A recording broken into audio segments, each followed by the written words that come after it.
कि यही खोजत ब्रह्मा थके सुर नर मुनियों। ब्रह्मा जो सृष्टि के कर्ता धर्ता है,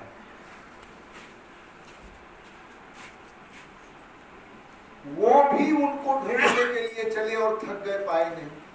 यही खोजत ब्रह्मा सुर नर मुनियों। कहे कबीर सुन साधवा कर सतगुरु की सेव। भगवान कृष्ण ने गीता में उपदेश दिया अर्जुन को,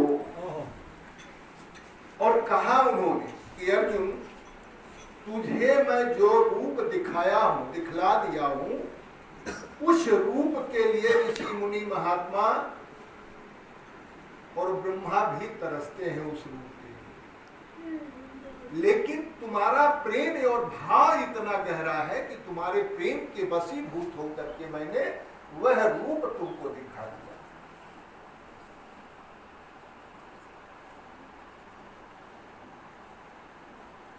और रूप कौन सा दिखाए? युद्ध से विचलित होने पर अर्जुन के मन में तो वही थी, शंकाएं थी। देख तो हमेशा रहे थे, ये कृष्ण है, ये और सब है, बलदाऊ है, सबको तो देख रहे थे। लेकिन उनको देख रहे तो किस भाव में देख रहे थे? बात इस बात की, उनको जिस रूप में पहले देख रहे थे उस रूप में संदेह था अर्जुन को। और संदेह कब खत्म हुआ?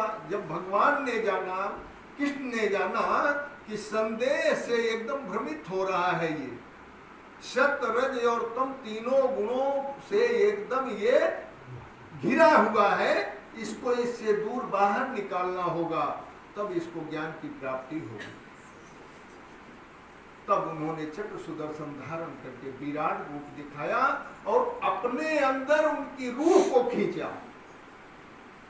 अपने अंदर अपनी रूह को उनको खींचा और उनकी रूह के अंदर अपने स्वयं समाहित हो गए। और जब समाहित हुए तो जो ज्ञान आप सबको मिला है श्री गुरु महाराज जी के जरिए, वो दर्शन मिला।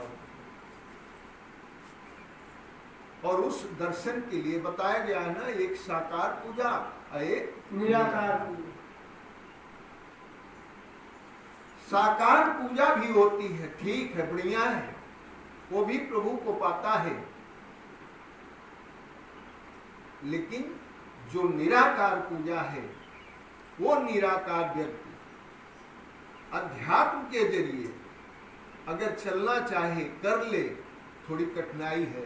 साकार और निराकार में बहुत अंतर है। साकार साक्षात दर्शन हो रहा है, साकार रूप में आप पूजा करो, परेशानी नहीं। लेकिन अध्यात्म में, निराकार में आप जाओगे तो दिक्कत होगी। और निराकार से क्या होगा? लाभ क्या है? निराकार अध्यात्म से लाभ क्या है? इससे लाभ यह है कि यह जीवन जो हमारा है ना, यह जीव जो है, यह मुक्त हो जाता है। ये फिर उसी में जाकर के समाहित हो जाता है। ईश्वरीय से जीव अविनाशी, ये समाहित हो जाता है, आवागमन से मुक्त हो जाता है। और साकार पूजा हम जो करते हैं, इस साकार पूजा में इस जीव को बार बार मनुष्य जीवन लेना पड़ता है, और मनुष्य जीवन लेकर के फिर प्रभु की भक्ति में ये लगा रहता है। यही अंतर साकार और निराकार।